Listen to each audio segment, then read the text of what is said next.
The United Nations Security Council is expected to meet tomorrow to consider what to do about the incident. But what action the United States government will take is still unknown at this hour. Channel 8's David Margulies is in Washington right now with the latest. David? Iola, President Reagan is cutting short a California vacation. He will return here tomorrow morning to begin dealing with this latest diplomatic crisis. He has already called the incident a horrifying act of violence, and he has demanded a full explanation from the Soviet Union. The White House response came in a statement from Deputy Press Secretary Larry Speaks. There are no circumstances that can justify the unprecedented attack on an unarmed civilian aircraft. The Soviet Union owes an explanation to the world about how and why this tragedy has occurred. Secretary of State Shultz was instructed to get that explanation from the Russians. He had this to say about what happened. The Soviets tracked the commercial airliner for some 2.5 hours.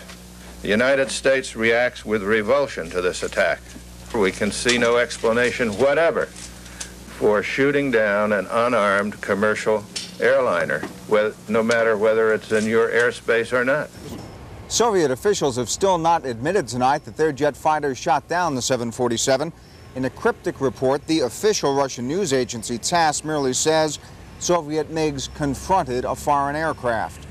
An unidentified plane entered the Soviet Union's airspace from the Pacific Ocean over the Kamchatka Peninsula, and then for the second time violated the airspace of the USSR over the Sakhalin Island.